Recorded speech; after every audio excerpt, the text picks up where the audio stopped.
So, you want to save the world with clean energy? Make money doing it? Confused about the economic and technical realities of residential and commercial solar, batteries, heat pumps, EVs? Want the real-world scoop on new energy technologies, not manufacturer hype? Then tune in to the Weekly Energy Show, hosted by Barry Cinnamon. Insights from Barry's 40-plus years in the solar and energy industry will help you understand the future ways we'll generate and consume energy.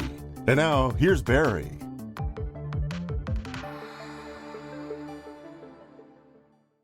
Well, welcome to this week's Energy Show. Unfortunately, the solar industry is now in a world of hurt. Tariffs that are going to double the price of solar panels are almost inevitable. And President Trump is going to make the final decision. He wants to support U.S. manufacturing. I understand that. That makes sense. He's also called for tariffs on Chinese manufactured products. And he's a supporter of the old fossil fuel industry, not the new solar and wind industry. So because of these dynamics, I fully expect that at the White House, they're going to implement these tariffs with no consideration for the harm that it's going to cause to the rest of the solar industry. So it's kind of like buckle up and get prepared. So quick background here. There's two U.S. solar cell and panel manufacturers, Suniva and SolarWorld, that went bankrupt earlier this year. They filed a lawsuit in May with the International Trade Commission to relieve them from foreign imports of solar cells and solar panels. This is an ITC trade action, and the remedy that they asked for is a tariff of 40 cents a watt on solar cells and a 78-cent minimum price. Now, a typical 300-watt average solar panel, a 40-cent tariff adds up to $120 at the wholesale level. It's going to be probably closer to $150 to $200 by the time it filters through the channel and sales taxes and everything are paid. So that's pretty painful. Now, the International Trade Commission, or ITC, is going to make their final recommendation to Trump on November 13th. And then President Trump has until January or later. He's got 60 days, but usually it takes longer, to make a final decision as to what kind of penalties to put in place. And the most likely result is a tariff that we talked about, 40 cents a watt. That's going to double the wholesale price of solar panels. So here's the current situation. We know the tariffs are coming. Almost all the solar panels that are used in the U.S. are imported because they're cheaper made overseas, like our shoes, like our TVs, like our cell phones.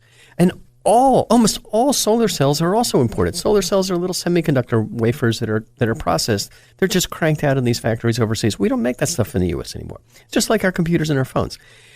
So the dilemma is, this is the problem that we're facing right now. The manufacturers of solar panels and the manufacturers of solar cells know that a tariff's coming, but they don't know what the price is going to be, and they don't know exactly when the tariff's going to hit, and they don't know if there's going to be other things that are done, like a minimum price. So basically, they've backed off on shipping product to the U.S. So here's the situation. So if the solar panels right now sell for about $200, the tariffs are going to increase that price to maybe $300 or $400. Now, the reality is, since all this stuff is made overseas and it's all shipped to us by boat, it takes 1 to 2 months from when an order is placed. Let's say, here at Cinnamon Solar, we would order a few containers of solar panels. It'll take 2 months or so for those panels to leave the port in China, Vietnam, Malaysia, Indonesia, and to get to the U.S. and kind of to get through customs. So the situation is, since these manufacturers and we don't know what the price is going to be when these panels arrive in November or later, because that's just 2 months away, the panels have stopped shipping to the U.S. Nobody's really shipping any more panels to the U.S. That's right. There's no more shipments of solar panels that are coming to the U.S. in any quantity, until sometime next year. So, there's no more panels on the boats because nobody knows what they're going to cost when they get here. So that means that there's less supply of solar panels. And what's happened, the companies have known about this. The big companies have gobbled up almost everything that's left. So basically, most common solar panels are no longer available, and what is remaining has gone up in price. The biggest utility scales installers have seen their project pipeline for 2018 disappear. These are companies that are putting in humongous systems, 10, 20, 30 megawatts. They can't sign any new deals because they don't know what the price is going to be. And the commercial installations have also slowed down. So what does it mean for residential installations? Well, the kind of residential installations that I do, Cinnamon Solar, we usually work on a 30 to 60 day time frame. So we're really still chugging along. Most installers have a few weeks or a month of inventory. They know what jobs they're going to do next month. They order the product for it. And I check inventory from distributors regularly. What I found just over the last few weeks is there's almost no inventory of the most popular, most cost-effective panels. And what's left has already gone way up in price. So when that inventory is gone, because it's going to get gobbled up, because customers still want these products, the residential roofing business is going to slow down, just like the utility business and the commercial business slowed down. So that's the background. I'm getting lots of questions from homeowners and, lots of questions from people in the solar industry that are kind of just hoping that this thing's a bad nightmare. It's going to go away when we wake up. But guess what? We're awake and this is reality. So I'm just going to kind of go through some of the questions and answer them in my inimitable way about, what I think is going to happen. All right. First, aren't there any U.S. manufacturers of solar panels and cells? Well, yes, the answer is yes. There are 2 companies in the U.S. that are making solar cells in any kind of reasonable quantity. I mean, these aren't like prototype lines. These are hundreds of megawatts. Those 2 companies were Suniva and SolarWorld, but they both went bankrupt. So there's now no U.S. suppliers of solar cells in any quantity. Now, there's a bunch of solar panel assembly plants using imported cells, and we've been really happy with panels that we've been getting for the past few years from a company called Auxin in San Jose, and they buy their cells from Asia, Taiwan or something, and it's manufactured in San Jose. And there's other companies like Seraphim in Mississippi that also buy solar cells from Asia, and they're doing production and their quality is great. But there's no real manufacturers of cells left in the U.S. Okay, next question people ask is, all right, well, how does the quality compare between U.S. and foreign manufacturers?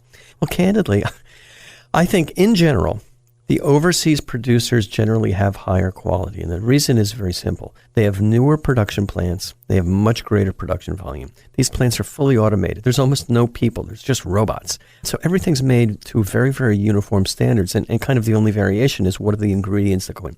Where do they get their glass? Where do they get their cells? How is that processed? The smaller manufacturers, like most of them in the U.S., have fewer robots and more people. So there's kind of more manual work. There's more training. It's easier to train a robot to do things repeatedly, 24 hours a day than to train a human, to train 3 different shifts of human beings to do that. So as a result, the production isn't quite as uniform, but the products are still great. We've had great experience. Okay, next question. What's the current status of this U.S. solar panel industry? Well, I mentioned there's really 2 parts to the industry. There's the solar cell manufacturing side, and there's the solar panel assembly side. The solar panel assemblers like Seraphim and Auxin, they buy cells and glass and frames and back sheets and junction boxes, and they have factories that assemble it. The solar cell manufacturing business, that's kind of like semiconductors. You get wafers, which are just raw silicon wafers, and there's a lot of processing, very clean room, very robotic intensive processing, very expensive. So when it comes to the solar cell manufacturing, which Suniva used to do and SolarWorld used to do until they kind of stopped, it takes several $1 billion to build a plant and at least 2 years to build a plant. You got to find a location, get the permits, order the equipment, get it installed, start producing in production. It takes a long time. And the equipment also has to be new to achieve the lowest cost, because right now we're looking at really high efficiency panels that are 320, 330 watts per panel. And that requires the latest and greatest equipment, and that's expensive. So the people who are looking at investing in the U.S., they're not sure what's going to happen with the U.S. market in 2 or 3 years after these tariffs expire. Not making any investments. They don't know if they invest $2 billion and it takes 2 years to get the plant up and running, are they going to really have an advantage 2 or 3 years from now? Or, is the situation going to revert to the way it is right now? So it's not likely that companies are willing to make a big investment in the U.S. market right now because there's so much uncertainty. At SolarWorld and Suniva, they have plants, but they're going to probably use $1 billion to be competitive with the newest type of cells. Solar panel assembly is a lot less capital intensive, but you still need scale. Okay, another question. What can we do to rebuild U.S. solar panel manufacturing? I'd love to see it. And, we've been supporting companies like Auxin. There's a great article recently in Green Tech Media. They had a bunch of recommendations. Support domestic products with tiered investments. Expand federal targets for renewable procurement. In other words, have the government buy panels that are made in the U.S. There's been about $1 billion of duties collected in previous solar cell tariff activities. Use those duties to support domestic manufacturing. Provide loan support or guarantees for U.S. suppliers. We've had the DOE loan program. That's accessible. Subsidize the solar supply chain. It's not just the cells. It's not just the manufacturers. We got to find cheap sources of glass and aluminum and back sheets and junction boxes. And provide assistance to the workforce and technology development. I had another idea, which is support combinations of solar panel deployments that use battery storage. That way we can kind of get an advantage in the battery storage industry. So there's a lot of things to do. Okay, so what's the ITC going to recommend? Well, the ITC, the International Trade Commission, has really been trying to figure out how to help U.S. solar cell and solar module manufacturers, but they have limited choices. They can't recommend anything that's going to require a new law because a new law is going to have to go through Congress. It's going to take forever. That's not their purview. They can recommend some new regulations that are implemented by executive order, in which case we're dependent on President Trump to pass these new solar-friendly regulations. I think that's kind of unlikely. Most likely, and this is what the ITC pretty much always does, is they have they basically have a structure in place where they basically implement tariffs or minimum prices.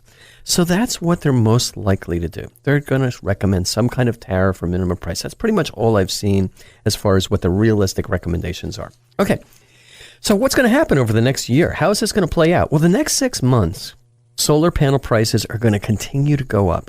I think they're going to go up to by at least 40 cents a watt. Now, the impact is going to be most severe on the less expensive and the medium efficiency panels because on a wholesale basis, those things used to cost 40 cents a watt.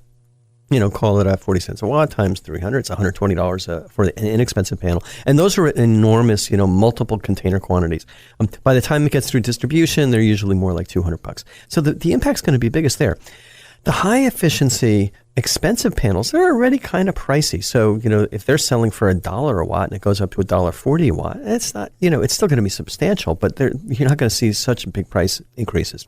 So the most likely situation is sometime in the first quarter, this 40 cent a watt tariff on solar cells is going to be put in place. And then by the second quarter, manufacturers are going to say, all right, who wants to order at this new price? Let's start taking orders. Let's start shipping again.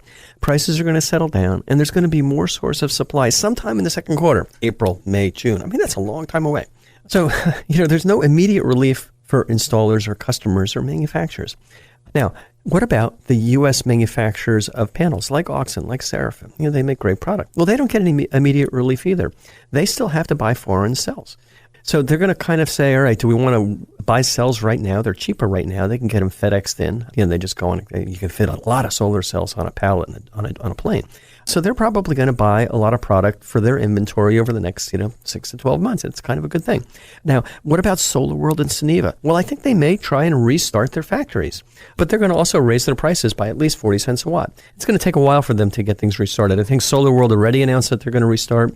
Soneva's factory's kind of been in mothballs for a while, so I don't know what's going to happen there. Okay.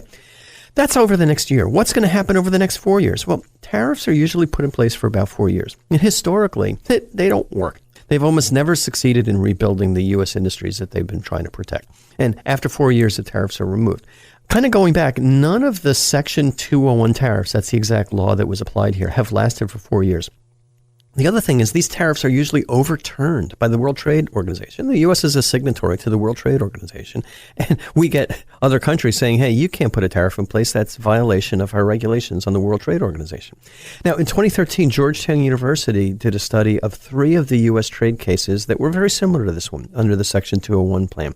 None of the 3 industries that they studied achieved any sustainable competitiveness after these safeguards were terminated. In other words, the U.S. manufacturers of solar cells and modules might do okay for a few years, but as soon as the tariffs are relaxed or removed by the World Trade Organization, these industries continue to suffer. So I think what's going to happen is that the solar panel prices, they're going to go up, and then sometime next year they'll stabilize. And then over the next 2 or 3 years after that, companies are going to find out ways to, find ways of delivering panels to the U.S. that are consistent with the trade laws. But are going to be less expensive. So the prices are going to generally take about 2 or 3 years to kind of get down to where they are right now in 2017. But it's going to be a rough time. Prices go up for 2 or 3 years, but sales are going to go down. All right. And what's interesting is in the exact finding by the ITC, Canada and Singapore are not going to be subject to the tariffs. Now, Canada's right over the border, but they don't make any solar cells in Canada, so they're going to have to build solar cell plants there. Singapore manufactures solar cells, so everybody's going to be buying solar cells from the factories that are in Singapore, and we'll see what happens with that, and that might be okay. And companies might start making solar modules in Singapore and ship them over here. That'd be fine. All right. Now, what are the foreign manufacturers doing? Well, they don't know what the price is going to be after November. They're not investing in U.S. factories right now because they don't know. They're not investing in their sales and marketing. At SPI a couple weeks ago, it was kind of quiet. They're not making any specialized products for the U.S. market because they don't want to invest. They're not shipping any products to the U.S. anymore because they don't know what the price is going to be when it gets here. So we'll see what happens, but everything's kind of on hold until sometime next year when President Trump finally makes his recommendation. All right, now what are the U.S. manufacturers doing? Companies like Aux and Seraphim, they're like gung-ho. Finally, we're getting some support, maybe. Well, they're all pretty much small companies. And as soon as this tariff case was announced in May, their phones started ringing off the hook because companies, even mine, it was like, hey, do you guys, what are you planning on doing to be compliant with the tariffs that are going into place? Well, the thing is, they're small companies, and their production's already pretty much sold out for 6 to 12 months, and it also takes them a while to get all the components. So they're getting very busy. They're ramping up production. They're buying solar cells where they can from overseas, and the things that they're buying right now are not subject to these big future tariffs. And I think their businesses are going to be booming, but they're not exactly sure what's going to happen next year. And probably they're buying solar cells from Singapore because that's the best place to get them. So it's actually good for these solar module manufacturers. But keep in mind that these solar module manufacturers in the U.S., unless they buy cells from Canada and Singapore, they're still going to have to pay a tariff on the cells that they buy. So they're not going to be able to buy cells from Taiwan or Malaysia or Thailand, where they've been buying a lot of cells from. They're only going to be able to get it from basically Singapore until Canada ramps up in a year or two. Okay, so what happens in the residential industry when prices spike up? Well, I kind of went through this similar thing in 2004 to 2006. There was a big shortage of refined silicon, and that was what goes into solar cells. The prices, in the middle of May 2004, I remember this very explicitly, the prices suddenly spiked. We used to pay about $450 for each little solar panel. These things were 165 watts or so. Boom, the price immediately. One day I got a letter from both of my suppliers, actually about a week apart. The prices went from $450 for a panel up to $600. Now, I had sold a lot of jobs based on that. So for a typical 30-panel solar installation, I suddenly had an extra $4,500 of cost to meet. It really clobbered my profitability. We managed to stay in business. We kind of planned. A lot of other contractors went out of business because they just couldn't afford that loss. And contractors like mine that stayed in business, we often lost money on jobs because we had a contract with customers to do an installation, and we had to meet our obligation on that contract.